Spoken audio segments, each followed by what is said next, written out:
اعوذ باللہ من الشیطان الرجیم بسم اللہ الرحمن الرحیم وما محمد الا رسول قد خلت من قبلہ الرسل افإن مات او قتل انقلبتم على اعقابکم ومن ينقلب على عقبيه فلن يضر الله شيئا وَسَيَجْزِي اللَّهُ الشَّاكِرِينَ صدق اللہ مولانا العلی العظیم وبلغنا نبیہ ورسولہ الکریم۔ اور نہیں ہے محمد صلی اللہ علیہ وآلہ وسلم مگر ایک رسول، تحقیق گزر چکے آپ سے پہلے بھی رسول۔ کیا بھلا اگر آپ فوت ہو جائیں یا شہید کر دیے جائیں تو تم اپنی ایڑیوں پر پھر جاؤ گے، اور جو کوئی اپنی ایڑیوں پر پھر جائے تو ہرگز اللہ کا وہ کچھ بھی نہیں بگاڑ سکتا، اور عنقریب جزا دے گا اللہ شکر کرنے والوں کو۔ محترم احباب، غزوہ احد کا تذکرہ چل رہا ہے۔ گزشتہ آیات میں بھی غزوہ احد کے حوالہ سے گفتگو ہوئی ہے۔ غزوہ احد کے موقع پر جیسا کہ گزشتہ دروس میں عرض کر چکا ہوں، نبی اکرم صلی اللہ علیہ وآلہ وسلم کی شہادت کی افواہ پھیل گئی تھی، جس سے بعض صحابہ کرام رضوان اللہ علیہم اجمعین بد دل ہو گئے۔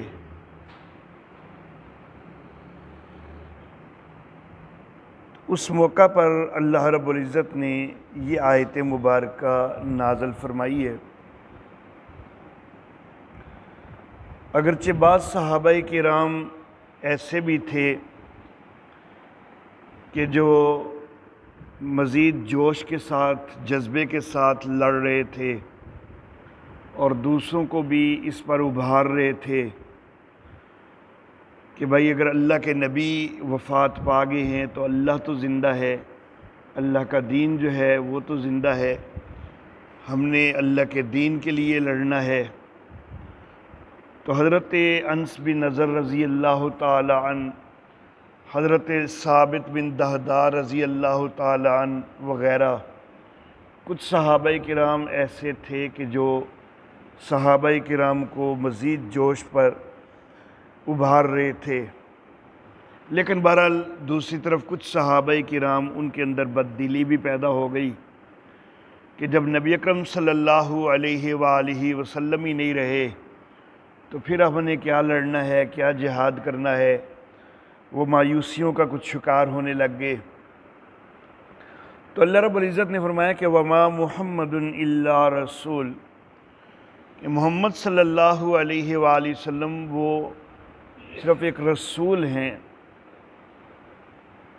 وہ کوئی خدا تو نہیں ہے کہ جن کے اوپر کبھی موت نہیں ہے، جن کے لیے فنا نہیں ہے۔ ان کی حیثیت رسول کی ہے، اور رسول جو ہیں ان کے لیے موت، ان کے لیے فنا وہ ہے ہی ہے۔ قد خلت من قبلہ الرسل، آپ سے پہلے بھی تو کئی رسول وفات پا چکے ہیں، گزر چکے ہیں۔ تو جس طرح پہلے رسول گزر چکے تو نبی اکرم صلی اللہ علیہ وآلہ وسلم بھی ایک رسول ہی ہیں۔ آپ کے لیے بھی یہ امکان موجود ہے کہ کسی وقت آپ پر بھی موت آ جانی ہے۔ افإن مات او قتل انقلبتم علی اعقابکم، تو اگر نبی اکرم صلی اللہ علیہ وآلہ وسلم وفات پا جاتے ہیں یا شہید کر دیے جاتے ہیں تو مومنوں کیا تم اپنی ایڑیوں پر پھرنے لگ جاؤ گے؟ کیا تم اللہ کے دین کو چھوڑنے لگ جاؤ گے؟ اللہ کا دین تو زندہ ہے۔ اگر اللہ کے نبی وفات پا بھی جائیں تو تمہیں اس معاملے میں بددلی کا مظاہرہ نہیں کرنا چاہیے، بلکہ ثابت قدم ہو کے اللہ کے دین کے لیے لڑنا چاہیے۔ وَمَن يَنْقَلِبْ عَلَىٰ عَقِبَيْهِ، اور جو کوئی اپنی ایڑیوں پر پھرے، فَلَن يَضُرَّ اللَّهَ شَيْئًا، تو وہ اللہ کا تو کچھ نہیں بگاڑے گا، خود اپنا نقصان کر بیٹھے گا، اپنی آخرت خراب کر بیٹھے گا، اللہ کا تو کچھ نہیں بگاڑے گا اگر وہ دین سے پھر بھی جاتا ہے۔ تو بہرحال اس میں نبی اکرم صلی اللہ علیہ وآلہ وسلم کے صحابہ کرام کو اس چیز پر ابھارا گیا کہ حالات کیسے بھی ہوں، یہاں تک کہ اللہ کا نبی جو ہے اس کی بھی وفات ہو جائے تو تم نے دین کے اوپر ثابت قدم رہنا ہے، مضبوط رہنا ہے، جہاد کے راستے پر مضبوط رہنا ہے۔ وَسَيَجْزِي اللَّهُ الشَّاكِرِينَ، اور شکر کرنے والوں کو عنقریب اللہ اجر عطا کرے گا، بدلہ عطا کرے گا، جزا عطا کرے گا۔ اللہ رب العزت کی بے شمار نعمتیں اور احسانات ہیں، اور ان کے شکر کا تقاضا یہ ہے کہ اللہ رب العزت کے اوپر ایمان قبول کیا جائے، اللہ کے دین کو تسلیم کیا جائے، اللہ رب العزت کی اطاعت کی جائے۔ تو جو صحابہ کرام وہ ثابت قدم رہے ہیں، مضبوط رہے ہیں، تو انہوں نے گویا کہ شکر ادا کرنے کا حق ادا کیا ہے کہ شدید مشکل حالات میں بھی وہ اللہ کے دین کے لیے اپنی جانیں قربان کرنے کے لیے ڈٹے ہوئے ہیں۔ تو اللہ فرماتے ہیں کہ جو شکر ادا کرنے والے ہیں عنقریب اللہ ان کو بدلہ عطا کرے گا۔ اب یہ جو آیت مبارکہ ہے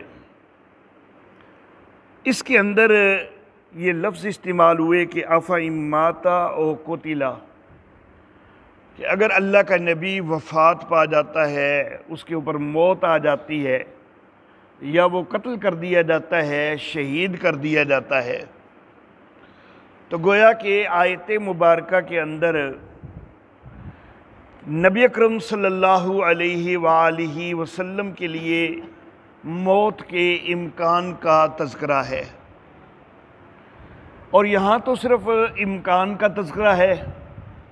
قرآن حکیم کے ایک دوسرے مقام پر سورہ زمر کی آیت نمبر 30 میں اللہ رب العزت نے باقاعدہ نبی اکرم صلی اللہ علیہ وآلہ وسلم کی وفات کا تذکرہ اِنَّكَ مَيِّتٌ وَإِنَّهُمْ مَيِّتُونَ، بے شک آپ بھی فوت ہو جانے والے ہیں اور یہ لوگ بھی فوت ہو جانے والے ہیں۔ تو وہاں پر واضح طور پر آپ کے لیے میت کا لفظ جو ہے اللہ رب العزت نے استعمال فرمایا ہے کہ آپ نے بھی میت بن جانا ہے، فوت ہو جانا ہے۔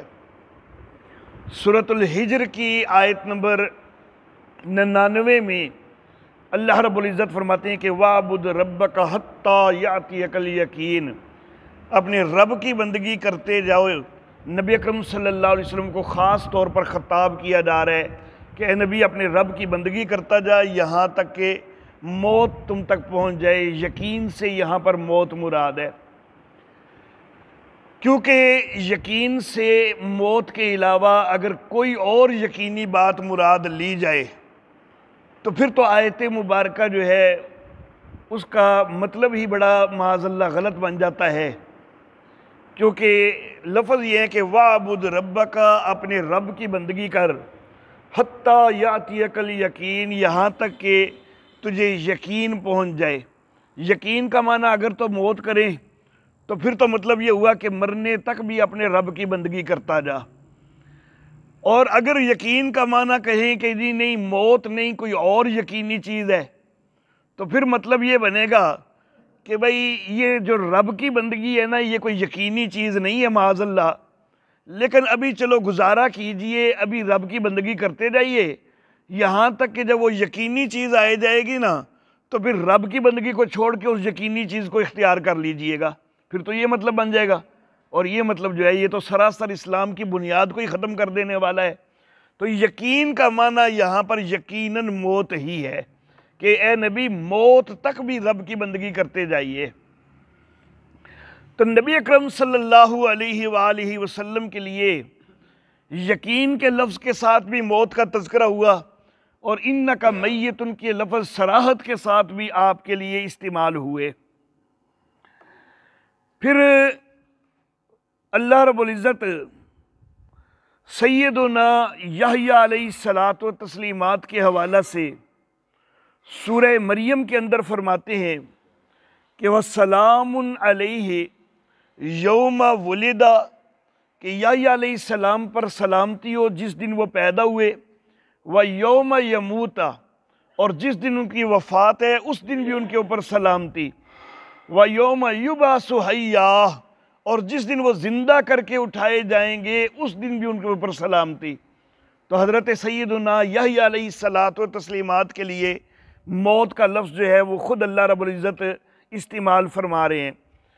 اسی طرح سورہ مریم کے اندر ہی سیدنا عیسیٰ علیہ الصلاۃ والتسلیمات کی اپنی زبان سے اللہ رب العزت یہ الفاظ نقل کرتے ہیں کہ حضرت عیسیٰ علیہ السلام نے کہا کہ وَالسَّلَامُ عَلَيَّ یوم ولدت و یوم اموت، کہ مجھ پر سلامتی ہے جس دن میں پیدا ہوا اور جس دن میں مروں گا، وَيَوْمَ أُبْعَثُ حَيًّا، اور جس دن میں زندہ کر کے اٹھایا جاؤں گا اس دن بھی مجھ پر سلامتی ہے۔ تو یہاں پر حضرت سیدنا عیسیٰ علیہ نبینا علیہ الصلاۃ والتسلیمات خود اپنی زبان سے اپنی موت کا تذکرہ کرتے ہیں، اور اللہ رب العزت اس کا قرآن حکیم کے اندر ذکر فرماتے ہیں۔ سورہ شعراء کے اندر حضرت سیدنا ابراہیم علیہ نبینا علیہ الصلاۃ والتسلیمات ان کی دعا کے اندر یہ لفظ نظر آتے ہیں کہ والذی یمیتنی ثم یحیین، اور وہ اللہ کے جو مجھے مارے گا بھی پھر مجھے زندہ بھی کرے گا۔ تو خود حضرت سیدنا ابراہیم علیہ الصلاۃ والتسلیمات اپنی موت کا تذکرہ فرما رہے ہیں اپنی دعا کے اندر، اور اللہ رب العزت اس کا قرآن حکیم میں ذکر فرما رہے ہیں۔ تو کئی انبیاء کرام کے لیے گویا کہ واضح طور پر لفظ موت خود قرآن حکیم کے اندر موجود ہے۔ اب جس وقت قرآن حکیم یہ بات ذکر کرتا ہے کہ نبیوں کے لیے بھی بہرحال موت ثابت ہے، تو ہم قرآن حکیم سے ہی پوچھ لیتے ہیں کہ موت کہتے کس کو ہیں۔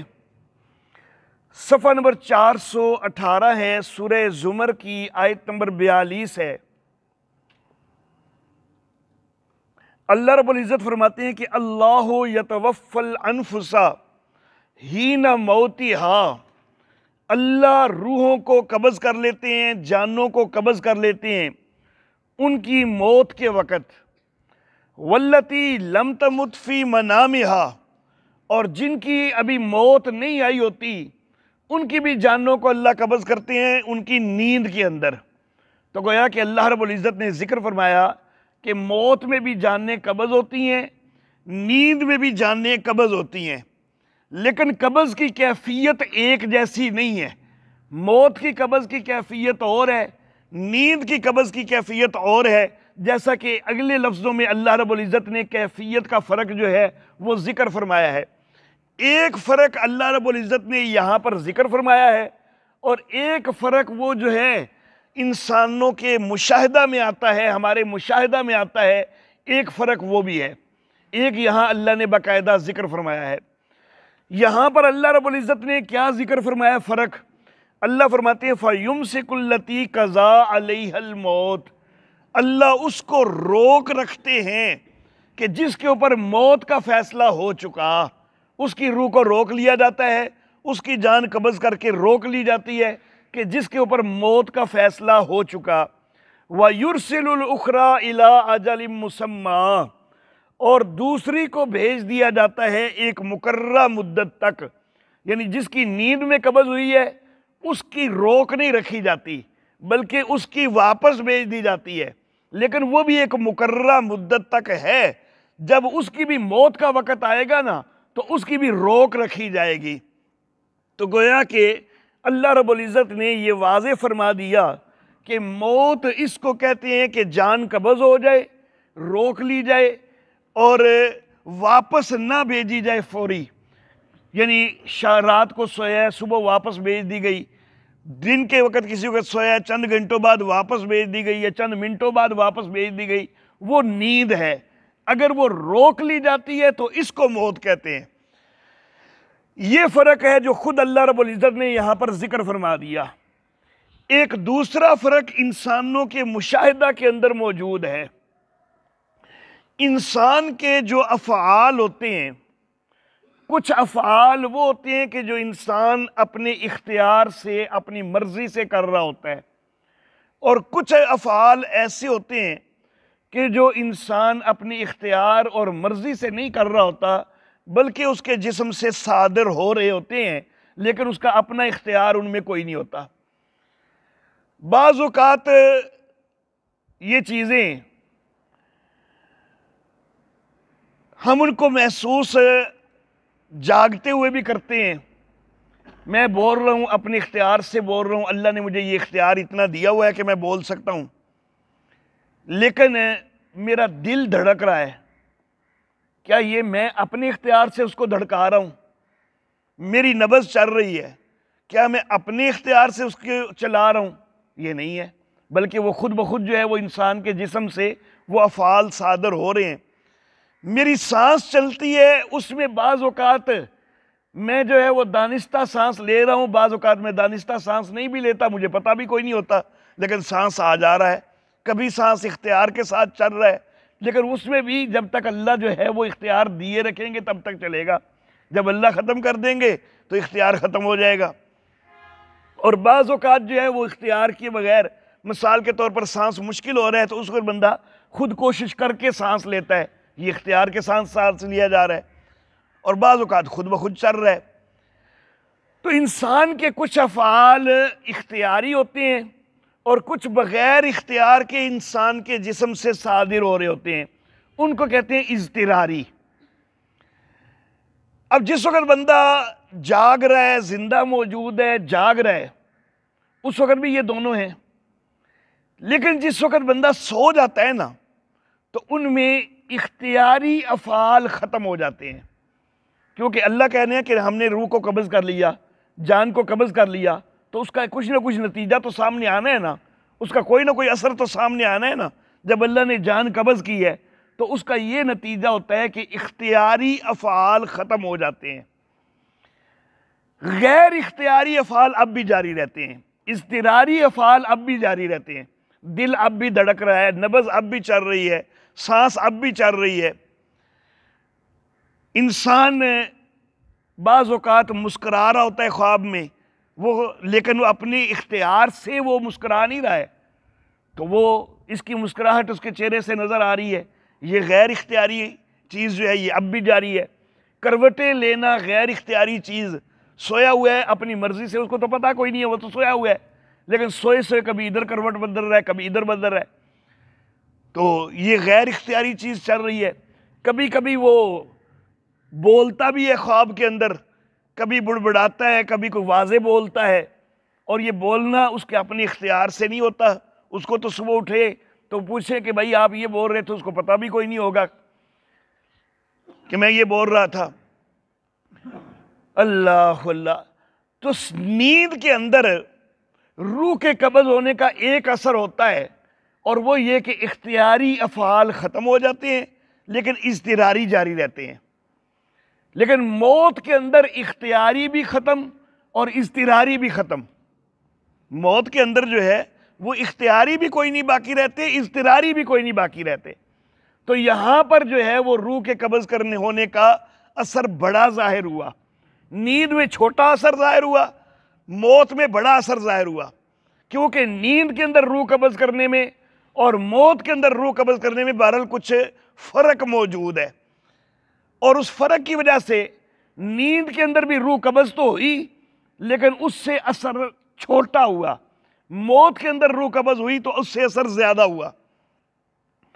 تو اس سے معلوم ہوا کہ اگرچہ نیند کے اندر بھی روح قبض تو ہو جاتی ہے لیکن بہرحال جسم سے اس کا تعلق 100% منقطع نہیں ہو جاتا، کوئی نہ کوئی تعلق برقرار رہتا ہے، تو تبھی اضطراری افعال چلتے ہیں نا۔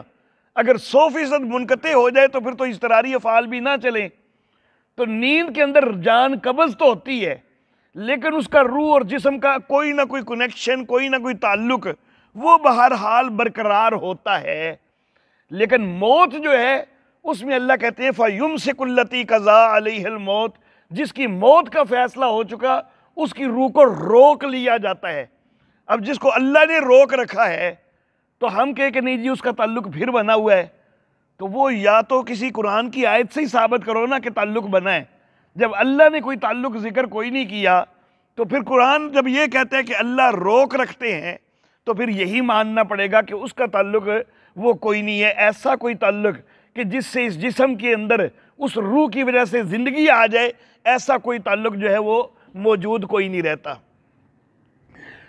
اب یہاں پر اللہ رب العزت نے واضح فرما دیا کہ یہ تعلق منقطع ہو جاتا ہے، جان قبض ہو جاتی ہے، روک لی جاتی ہے۔ سورہ نحل کے اندر اللہ فرماتے ہیں وَمَا يَشْعُرُونَ أَيَّانَ يُبْعَثُونَ، ان کو اتنا بھی پتہ کوئی نہیں ہوتا کہ کب اٹھائے جائیں گے، یعنی دوبارہ کب تعلق قائم ہوگا اس کا پتہ بھی کوئی نہیں ہوتا۔ لوگ کہتے ہیں نا کہ تھوڑی دیر بعد روح واپس آ جاتی ہے، اللہ تو کہہ رہے ہیں کہ ان کو یہ پتہ تک کوئی نہیں کہ کب اٹھائے جائیں گے۔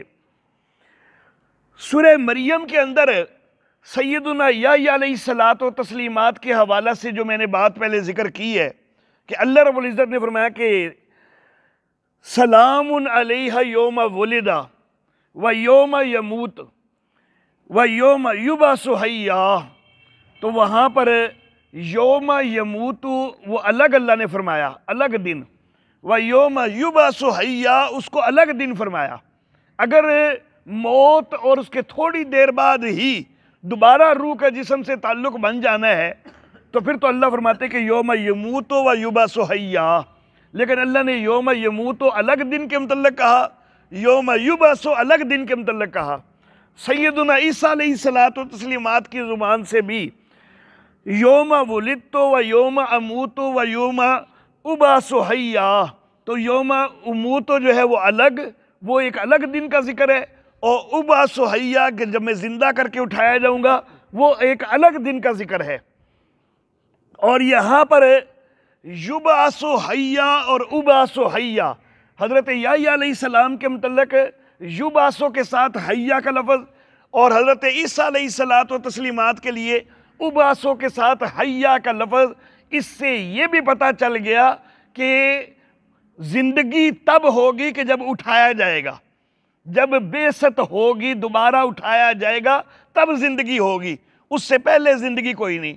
اور یہ بھی کب اٹھایا جائے گا یہ بھی قرآن حکیم سے پوچھ لیتے ہیں۔ میں صرف مولویوں کی کتابوں کی بات نہیں کر رہا کہ فلاں مولوی صاحب نے یہ لکھا ہے، فلاں مولوی صاحب نے لکھا ہے، میں ساری باتیں قرآن حکیم سے کر رہا ہوں کہ قرآن حکیم یہ کہہ رہا ہے۔ اب قرآن حکیم نے جس وقت مردے کو اٹھایا جانا ہے اس وقت اس کے لیے زندگی کہی ہے، یوم یبعث حیا، یوم ابعث حیا، تو بعثت کے ساتھ زندگی کو متعلق کیا۔ اب آتے ہیں ہم سورہ مومنون کے اندر، صفحہ نمبر 309 ہے۔ اللہ اللہ، پہلے آیت نمبر 12 کی طرف توجہ دلانا چاہوں گا کہ اللہ رب العزت سارے انسانوں کا تذکرہ فرماتے ہوئے کہتے ہیں کہ وَلَقَدْ خَلَقْنَا الْإِنسَانَ مِنْ سُلَالَةٍ مِّن طِينٍ، البتہ تحقیق ہم نے انسان کو کھنکھناتی ہوئی مٹی سے پیدا کیا۔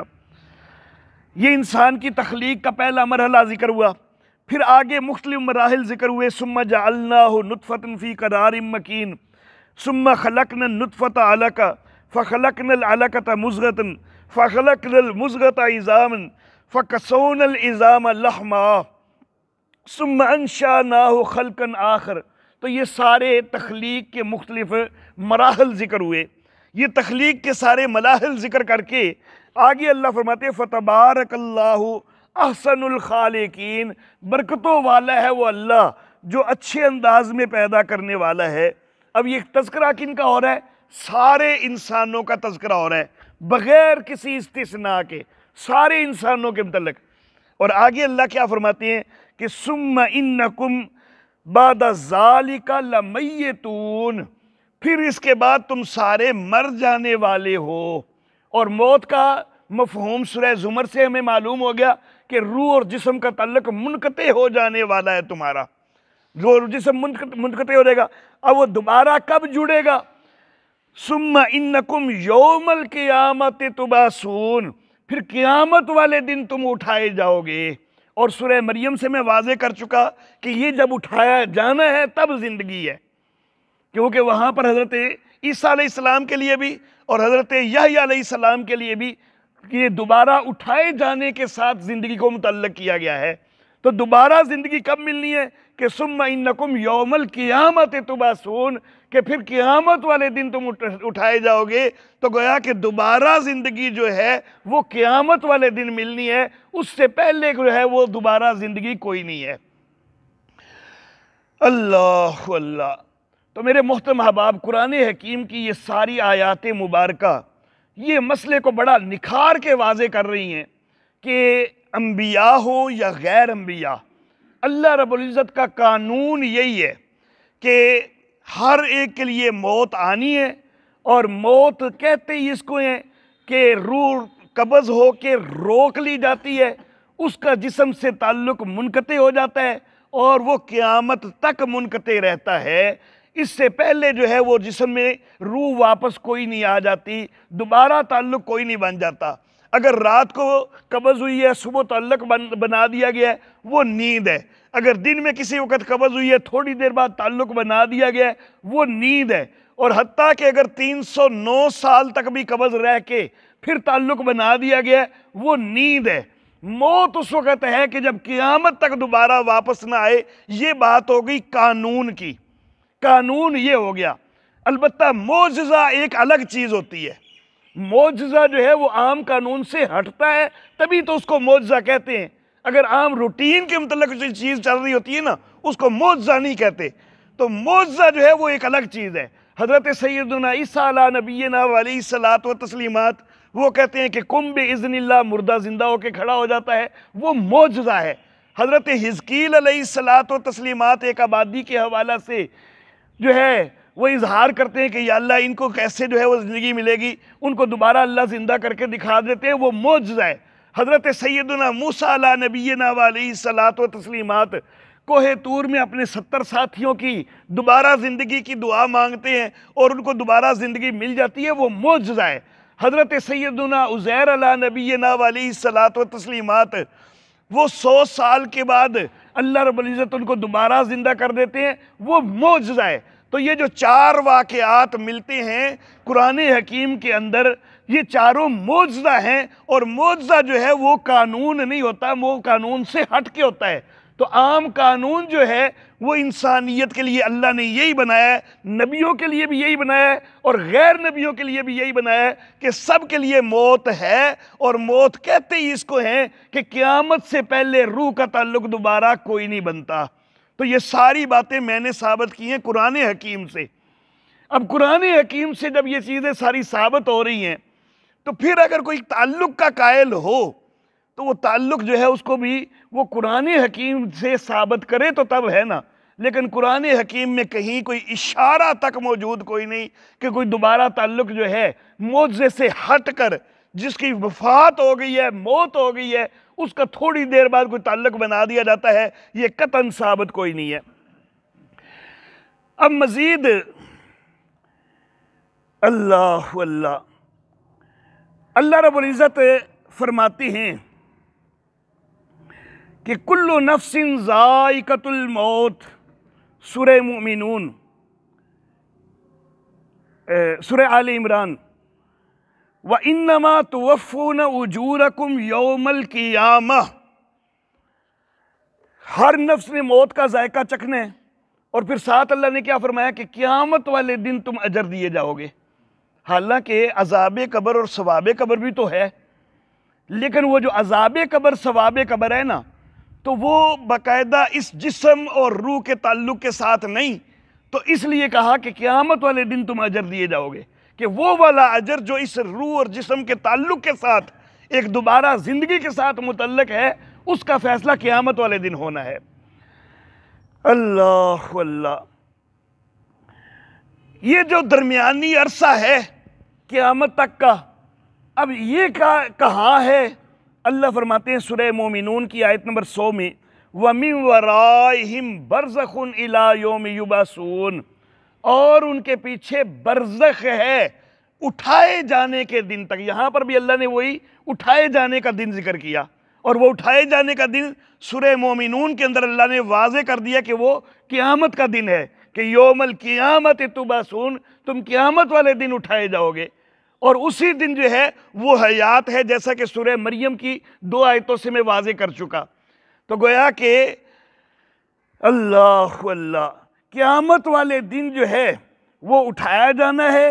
اس سے پہلے کی جو اب ہماری موت کے بعد کے وقت سے لے کر قیامت تک کا جو مرحلہ ہے، تو وہ سارا مرحلہ وَمِن وَرَائِهِمْ بَرْزَخٌ، ان کے پیچھے برزخ ہے، وہ سارا برزخ والا مرحلہ ہے۔ وہ کوئی دنیاوی حیات اس کے اندر وہ ثابت کوئی نہیں ہوتی، نہ نبی کے لیے ثابت ہوتی ہے، نہ غیر نبی کے لیے ثابت ہوتی ہے۔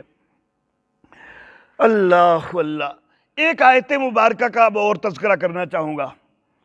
سورۃ البقرہ آیت نمبر 28 کے اندر اللہ رب العزت ارشاد فرماتے ہیں،